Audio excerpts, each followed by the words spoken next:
Sir, the flight attendant's voice sliced through the calm cabin like a sudden drop in altitude, sharp and rattling.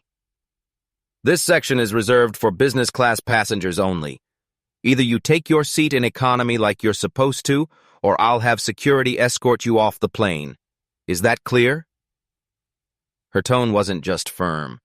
It was laced with something colder, something that said she wasn't just enforcing rules. She was making a point.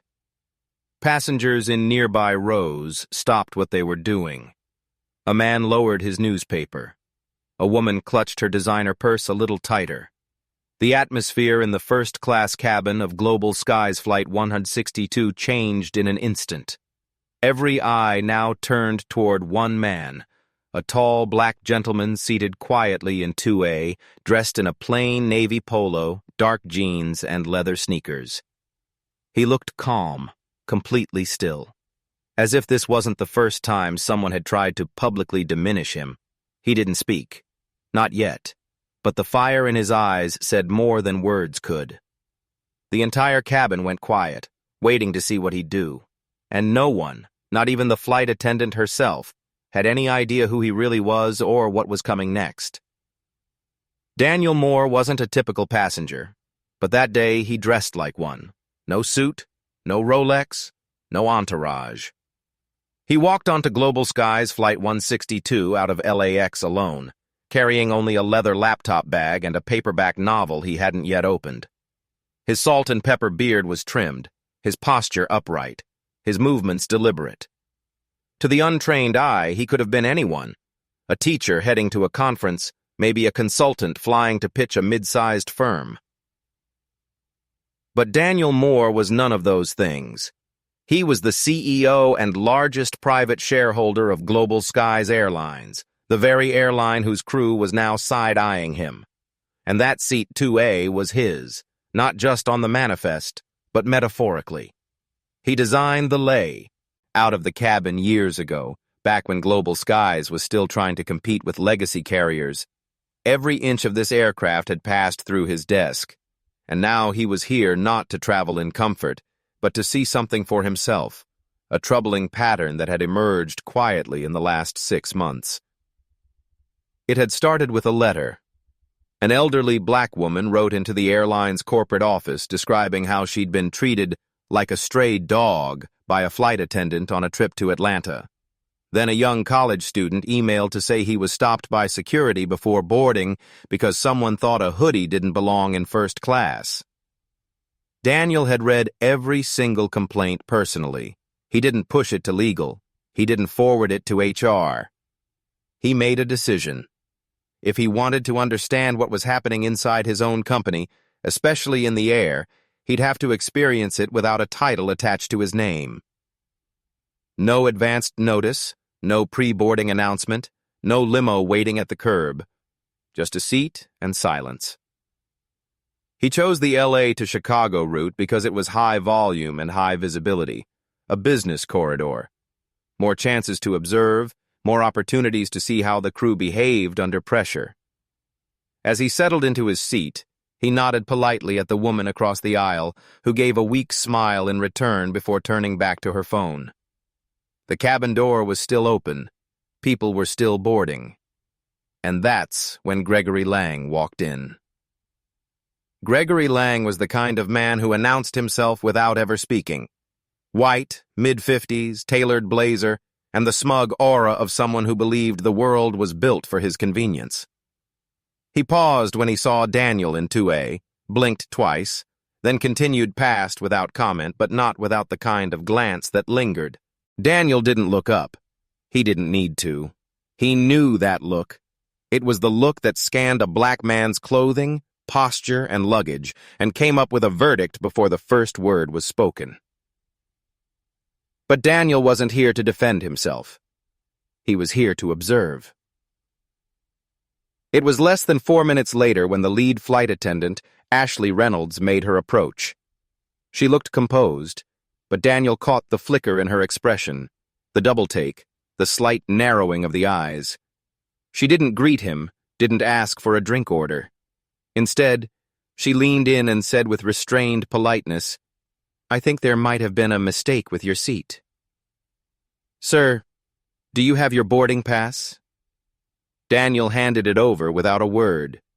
She glanced at it, paused, then looked back at him, her smile strained. Okay, interesting. Her voice drifted, and then came the moment that changed the entire flight. She stepped back, folded her arms, and said just loudly enough for the nearby passengers to hear that infamous line, "This section is reserved for business class passengers only. Either you move to the back of the plane or I'll have you removed by security." She didn't whisper it. She didn't pull him aside. She said it out loud in front of everyone. And in that moment, Daniel knew this wasn't about a seat. It never was. He glanced around the cabin. Gregory Lang shifted in his seat with visible satisfaction. A woman in row 3 clutched her pearls, and the silence that followed was the kind that buzzed. A silence that wasn't empty, but full of things no one wanted to say. Daniel took a breath, reached calmly into his pocket, and pulled out his phone. He didn't raise his voice. He didn't threaten. He just typed a brief message to someone at corporate. 6 words. Code blue. Gate 22. Immediate response. Then he placed the phone back in his lap and looked up at Ashley Reynolds, still stayed, and ding above him, still waiting for him to fold. But Daniel Moore didn't fold. Not that day. Not ever. The tension in the cabin was thick enough to feel in your chest. Ashley Reynolds still stood over Daniel with arms crossed and lips pressed tight, like she was waiting for a command to be obeyed, not a question to be answered. Daniel, composed as ever, returned her gaze without a word, not in defiance, but in patience. The kind of patience that comes from decades of having to swallow assumptions before breakfast. He knew what was happening, had lived through different versions of it his entire life, just never this blatant, never this public, and never from an employee of his own airline. Across the aisle, Gregory Lang leaned back with a satisfied smirk, legs crossed and eyes gleaming like a man who just saw the world reaffirm his status. Row by row, the energy shifted. Some passengers looked away, others pretended not to hear. But everyone felt the imbalance, that sharp divide between those who were allowed to belong and those who were told they didn't. Ashley glanced at Daniel's boarding pass once more, her tone tightening. "Are you sure this isn't someone else's pass?" she asked, voice laced with disbelief. "Because I mean, you weren't on the upgrade list. We didn't see your name at check-in." Daniel looked her in the eye and finally spoke, his voice low, steady. "It's mine. The seat, the pass, all of it." He didn't raise his voice. He didn't need to. The weight in his words carried more authority than volume ever could. Ashley opened her mouth to say something else, maybe an apology, maybe another challenge, but stopped cold when a younger attendant approached her side. Sophia Grant, 31, quiet, thoughtful, and fairly new to Global Skies, had been watching from the galley. She leaned in close, her voice barely above a whisper. "I double-checked the manifest. He's listed in 2A, full fare, no upgrade. He paid." Ashley blinked. "Paid?" "Yes." Sophia nodded. "In full, no flags, everything's cleared." Ashley's face tightened, not with clarity, but frustration. For a long second she said nothing, just stared at Daniel like he was a riddle she couldn't solve. And that's when Gregory Lang chimed, in again, loud enough for everyone to hear. "Well, maybe next time you people can try sitting where you're supposed to instead of making a scene." The words hit like a slap. Sophia's jaw tensed. The woman in row 3 visibly recoiled. And Daniel, he just sat there as still as before, hands folded on his lap. But something in his expression shifted, a flicker of cold calculation behind his calm. It was at that moment that Daniel's phone buzzed softly. He glanced down, read the name on the screen, Marcus Tate, VP of Corporate Relations, and placed the phone face down beside him. Across the aisle, Sophia caught the movement and subtly leaned in. "Are you all right, sir?" she asked, her voice sincere, human. Daniel nodded. "Yes, thank you." Then, with a faint smile that didn't reach his eyes, he added, "Let's just say I won't be needing the in-flight entertainment today." Sophia offered the slightest smirk, but behind her eyes was concern. She could feel something was coming. Something bigger than a seating dispute. Back at the front of the cabin, Ashley walked briskly toward the flight deck. Moments later, the cockpit door cracked open, and out stepped Captain Ron Becker, mid-40s, composed, even-tempered, and used to dealing with logistical flare-ups. He scanned the cabin quickly and made eye contact with Ashley. "What's the issue?" he asked. "Passenger in 2A is refusing to comply with a seat reassignment. Manifest is unclear." Ashley kept her tone neutral, but her eyes gave away her urgency. "We need to resolve this before pushback." Captain Becker nodded and began walking the aisle. As he approached 2A, Daniel rose slowly, calmly, not in protest, but with the kind of self-assurance that said, "I have nothing to prove, but you need to understand who you're speaking to." "Good afternoon, Captain," Daniel said. "I believe there's been a misunderstanding." Becker extended his hand, measured. "Let's clear it up then. Do you have ID?" Daniel didn't flinch. He reached into his wallet and handed over a plain black business card. No flashy gold lettering, no embossed edges, just his name, Daniel Moore, and beneath it, Chief Executive Officer, Global Skies Airlines. Becker took a moment, read it, then looked up, visibly startled. His tone changed instantly. "Mr. Moore, But Daniel raised a hand. "Let's not make a scene, Captain. I've already sent word to corporate. Your job now is to keep this cabin calm while we handle things at the gate." Becker nodded quickly, stunned, and turned toward the cockpit without another word. Meanwhile, in the rear galley, Sophia received a quiet ping on her internal crew comm. "Hold boarding. Do not close the main door." At gate 22, the jet bridge operator received the same call. Just outside, a black SUV pulled up with tinted windows. Marcus Tate stepped out, dressed in a sharp gray suit, a Bluetooth in one ear, and a determined look on his face. Within seconds, he was through security and stepping onto the jet bridge with two uniformed airport supervisors in tow. Back in the cabin, Ashley had returned to the aisle, now sensing something was very, very wrong. She turned toward the front just as Marcus entered. The moment she saw him, her posture stiffened. He looked around, spotted Daniel, then addressed the cabin. Calm, but authoritative. "Ladies and gentlemen, we apologize for the delay. There has been a procedural issue that requires attention before departure. We appreciate your patience." Then he turned to Daniel and lowered his voice. "I came as fast as I could." Daniel gave a slight nod. "Let's resolve this privately. Then we'll decide what happens next."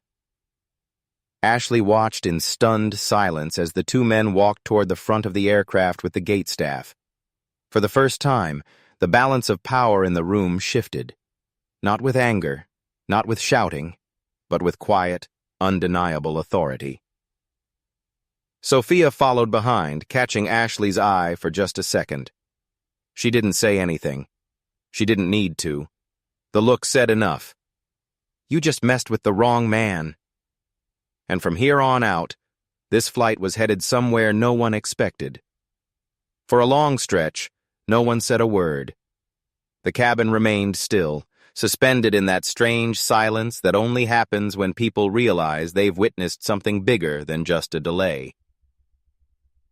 Passengers murmured quietly behind their hands, stealing glances toward the front where Daniel Moore had just stepped off the plane with Marcus Tate and two senior gate managers.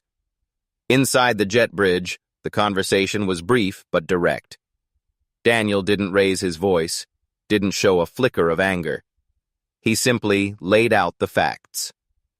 He had boarded the flight anonymously on purpose. He had paid full fare for a seat in business class. He had complied with every airline policy.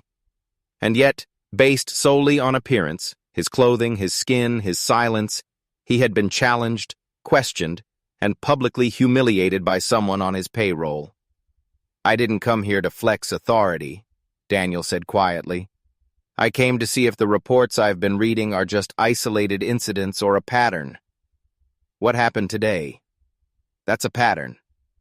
Marcus nodded, jaw tight. He had only recently stepped into the VP role and had already started pushing for culture training at the crew level. "We can ground the flight now, sir," he offered. "Swap, the staff, delay departure, or—" "No," Daniel interrupted. "Not yet. Let's go back in. I want to see who speaks up and who stays silent." He turned and, with a calmness that belied the gravity of the moment, stepped back into the cabin. Every head turned as Daniel re-entered, this time followed by Marcus and one of the airport officials. Ashley, now visibly pale, stood frozen near the galley. Her voice was gone. She didn't offer another word, didn't approach, didn't apologize. She had seen the shift in body language the moment Marcus had walked on board, had watched how Daniel had carried himself without explanation. And now she understood.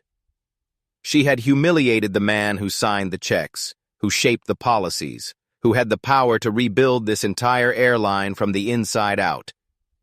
But still, she said nothing. Not even a whisper. Daniel walked back to seat 2A slowly, like a man claiming what was always rightfully his. Sophia was standing nearby and stepped aside respectfully. "Mr. Moore," she said gently, "can I get you something to drink?" Daniel gave her a small nod. "Water, please. Room temperature." She disappeared without a fuss. Across the aisle, Gregory Lang no longer wore his smug grin. He shifted uncomfortably, adjusting his tie like the air had suddenly gotten thicker. He didn't meet Daniel's eyes. Not anymore. A few rows behind, a middle-aged Asian woman, Linda Chu, leaned slightly into the aisle and said clearly enough for the cabin to hear, "I want to say thank you, sir, for how you handled all that." Daniel glanced back and met her eyes. There was kindness in her voice, but more importantly, conviction. "No one should be treated like that," she added. "Not here, not anywhere." Her words hung in the air for a moment. Then another passenger, a younger man in business attire, chimed in. "Yeah, that wasn't right. You handled that with real grace." Others nodded. The quiet had shifted. No longer tense, but reflective. People were beginning to feel something else now. Guilt, perhaps? Awareness. A few were wondering if they'd ever spoken up in similar moments. Most knew they hadn't. Ashley, standing by the bulkhead wall, opened her mouth, maybe to speak, maybe to defend herself. But before any words came out, the forward phone rang. Sophia picked it up, listened for a moment, then turned to Ashley. "Captain wants to see you up front," she said quietly. Ashley didn't argue. She just nodded and walked toward the cockpit. The door closed behind her, and for several minutes she didn't return. When she did, her face was pale, jaw clenched, and her eyes didn't meet anyone else's. She disappeared into the galley, and from that point on, didn't re-enter the cabin again. Daniel sipped his water and took out the paperback novel he'd brought, one he knew he wouldn't get to read. But still, the act of opening it made a point. He was staying, calmly, firmly, and nothing about what had happened would force him to move. As he flipped to the first page, Sophia leaned down beside him. "Mr. Moore," she said softly, "I just wanted to say I'm sorry. I didn't know who you were, but even if you were just a regular passenger, none of that should have happened." Her voice was steady, but her eyes were glassy. Daniel looked up at her. "I know you didn't speak up at first," he said, "but you checked the manifest. You came back. That matters." She nodded once and returned to her duties. And then, just as the cabin started to settle, Gregory Lang, the same man who earlier had smirked and muttered, leaned over. "Look," he began awkwardly. "I didn't mean anything by it earlier. It's just, well, this world's gotten so sensitive. You know how it is." Daniel didn't look up, didn't reply. He just turned the page of his book. And then something unexpected happened. The forward intercom crackled on and the captain's voice came through. "Ladies and gentlemen, this is your captain speaking. Before we taxi out, I want to personally acknowledge and apologize for the delay and for any unprofessional behavior experienced by any passenger today. At Global Skies, we are committed to respect, safety, and equality for all passengers, regardless of what they wear, where they sit, or what they look like. Thank you for your understanding." The message ended. Several passengers looked around. Some nodded. Others clapped softly at first, then with growing confidence. Daniel closed his book. Not because he was finished reading, but because the story around him had just taken a turn.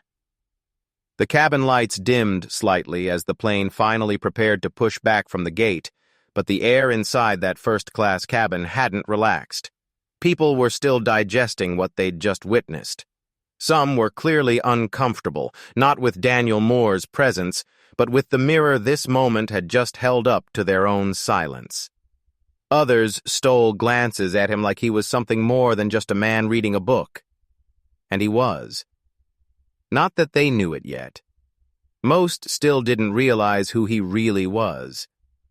To them, he was just a sharply composed black man who'd held his ground and somehow managed to turn the entire power structure of the cabin upside down without ever raising his voice.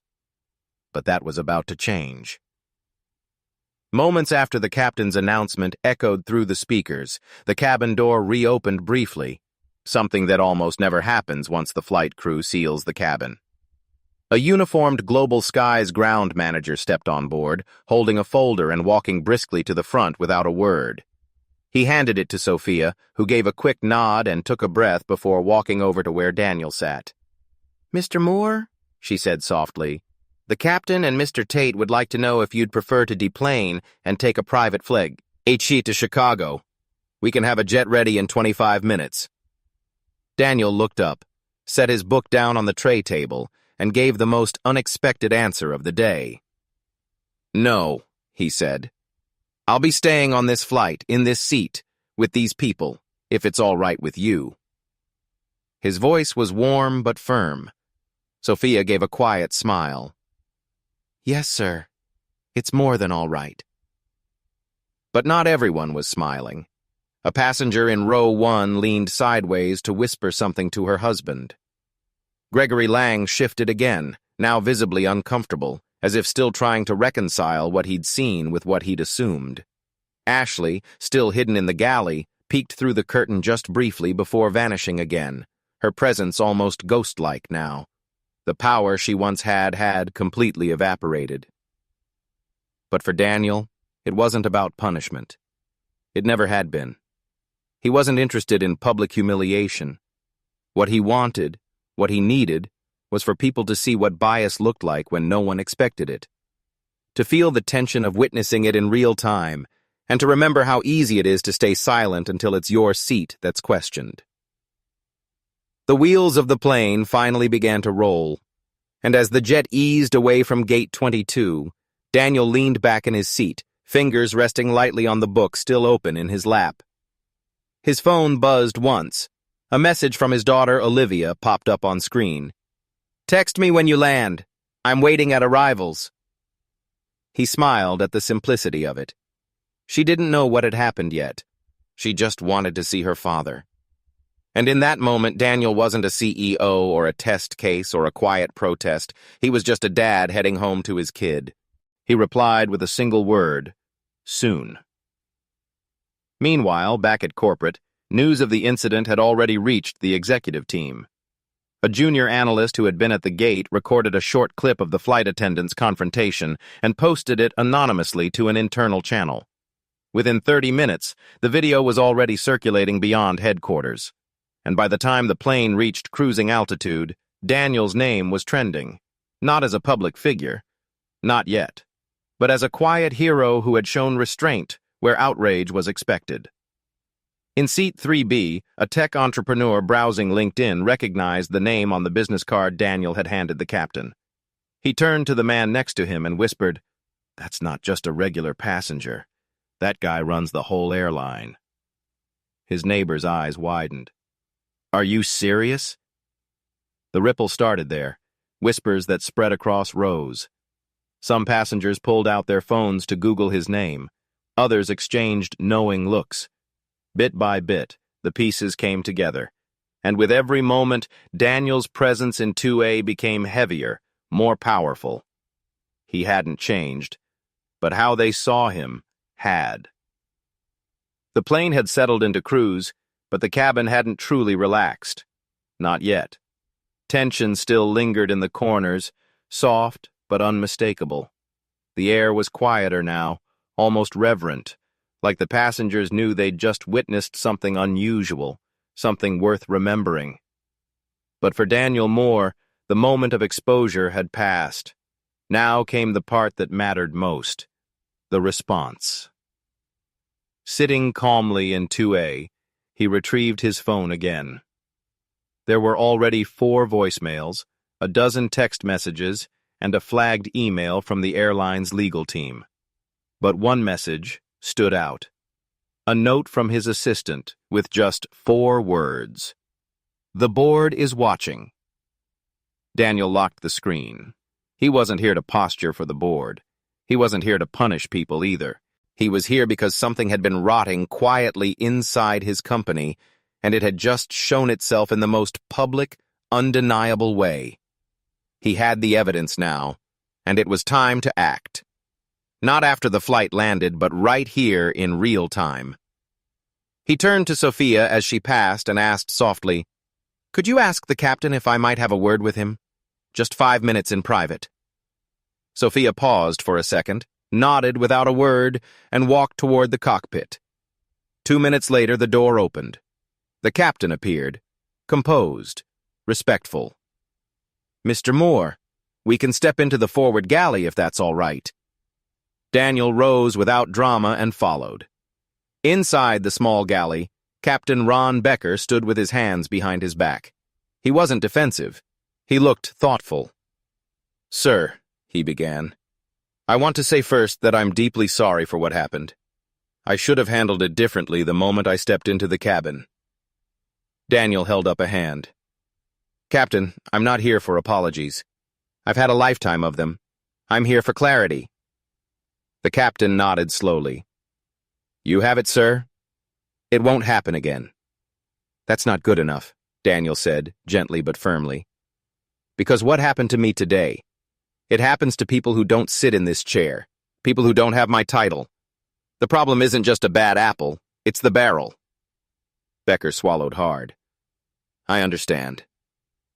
Daniel looked him square in the eyes. "Do you?" The question hung in the narrow space between them, not accusatory, but challenging, the kind of question that forces a man to look inward.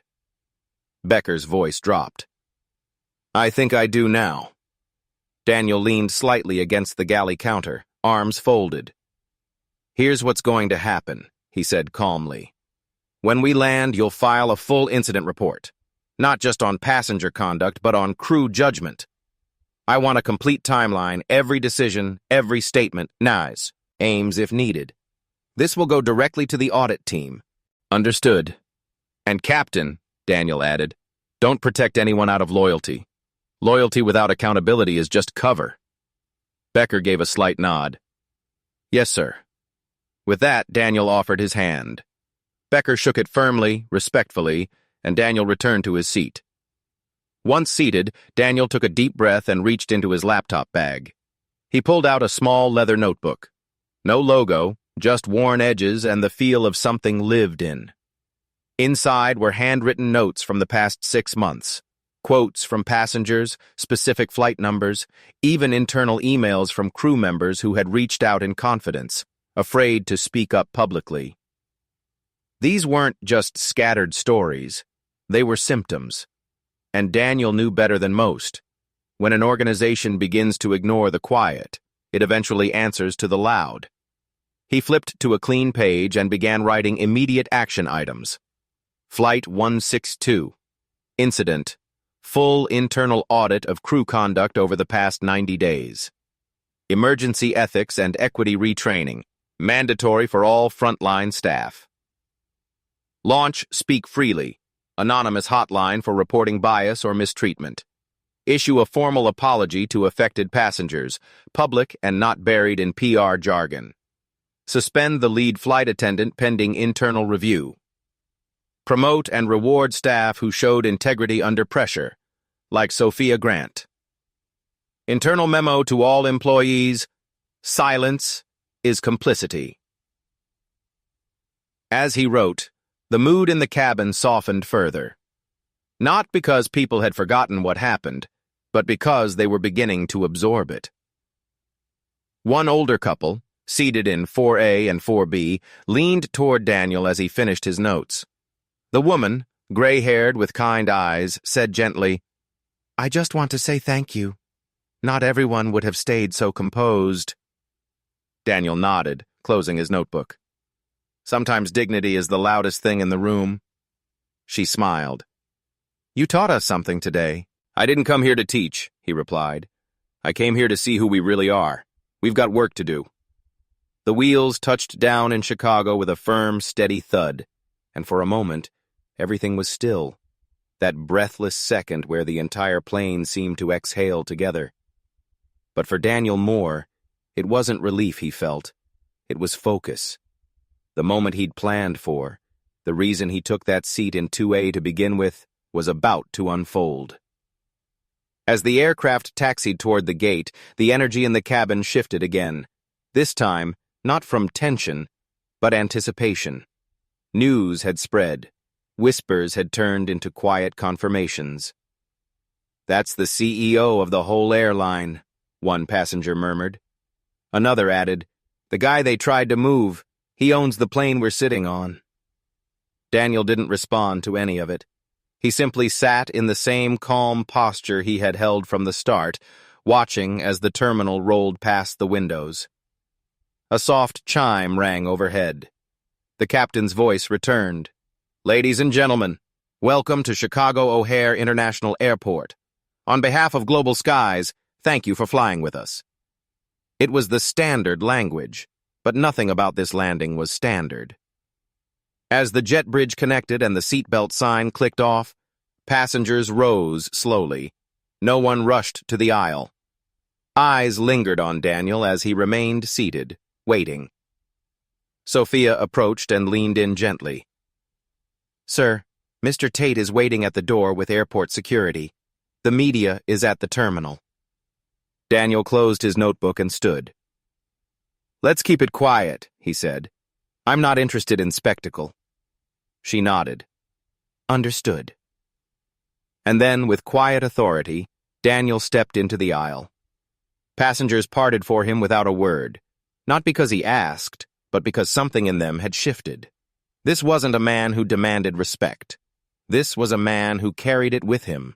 One by one, people offered nods. One woman said softly, "Thank you for holding your ground." A man in 3B murmured, "That meant something." Another just placed a hand over his heart as Daniel passed. He nodded to each of them, not as a celebrity, not as a powerful executive, but as a fellow human being who had stood his ground in the face of quiet humiliation. And now it was time to turn that moment into change.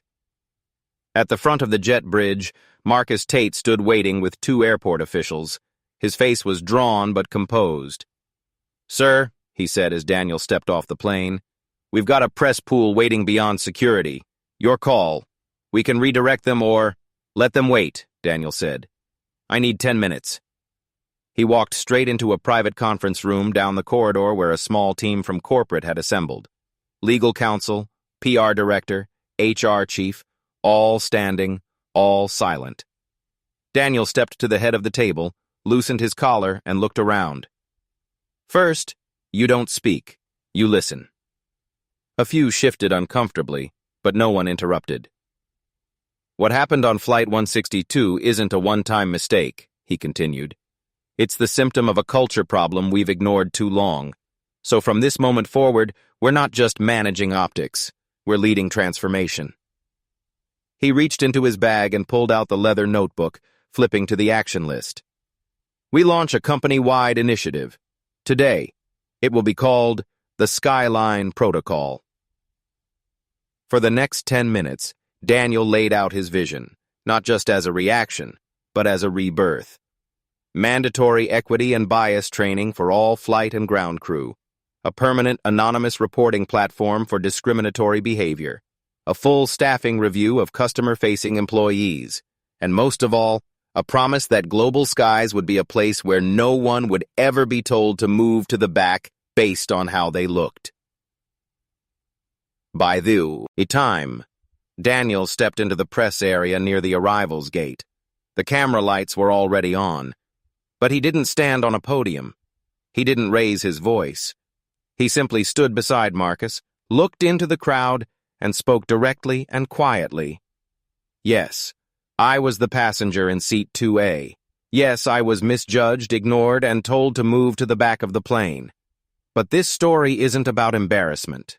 It's about responsibility. I lead a company that serves millions of people, and today I saw firsthand what some of them experience. So from this moment forward, Global Skies will do better.